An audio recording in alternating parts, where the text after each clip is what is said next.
I'd like to ask about business development. PG, why should someone consider moving a business to Cincinnati, and what is the proper role of the various economic development tools and incentives like tax abatements, credits, loans, et cetera, to bring or keep businesses in the city? Yeah, thank you for the question. There are sort of several layers to it. Some of you might have noted I spent a lot of oxygen and airtime over the last several weeks cheering my brains out to bring a company called Pure Romance to the city. And ultimately, they came to Cincinnati, and I'm glad they did, for the same reason that Dunnhumby, where they could have paid a lower earnings tax if they'd moved to Blue Ash or Sims Township, decided to stay in the heart of downtown. Culture matters. So when you have vibrancy, that is attractive to a company. That is attractive to a company's workforce. So one, are you creating an environment where people want to live outside of the context of their job? The second thing, we do need to be smart in terms of the abatements we offer, and that does not mean that we should hand over a bag of cash, but if you offer things like job creation tax incentives, where whatever money you get, it's revenue that wasn't there were the job not created. So I think there's a good blend of be a city that's attractive to people, and then be smart, as I think, that's also one of the city's big success stories over the last 10 years. We've lost our Jaquitas, but for every Jaquita, we've moved a lot more folks into downtown and into the city. I think I've been to a Pure Romance party. They're great. I'd like to be invited. I haven't been. I'm fairly certain. After the election. Whose turn is it? Herman, why don't you go? Have you asked PG a question? No. He's asked me many, but. Okay. You're the one Democrat on council that's opposed the streetcar project, funding it more. Why is this, and would you like to see the project move forward now? I think you stole Kevin's question, but I do still appreciate it.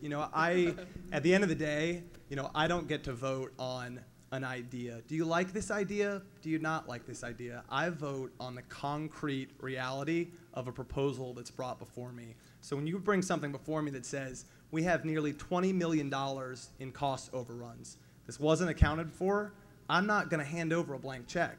When you bring something before me, and I voted no, and I don't regret that vote one bit. When you bring something to me that says, we need $15 million, and we're dependent on winning litigation with Duke Energy to get that money back, I again voted no. I think sometimes there's a disconnect between the very real merits of a streetcar and what it could do for our city, and the reality of how the financing arrangement has changed over time, not for the better, and the very poor management of the project for a long time now. So, I vote on what comes before me, and to date, it has not been up to snuff.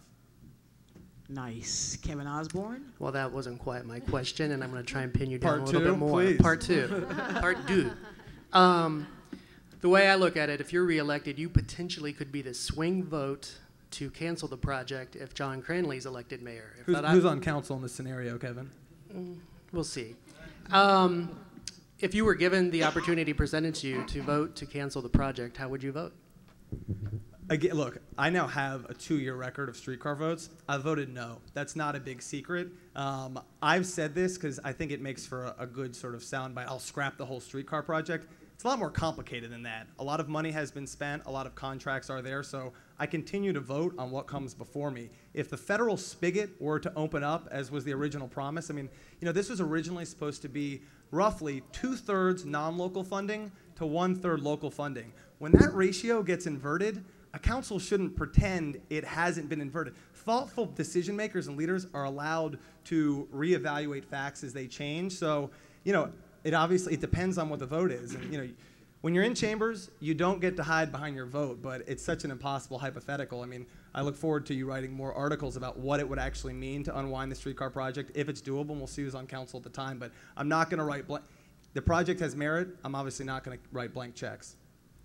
Cincinnati has a 53% child poverty rate, up from 48% in 2010. What steps will you take during the next 4 years to address this issue? Thanks to the viewer for asking the question. It's hard to imagine a bigger black eye upon the city than the 53% rate.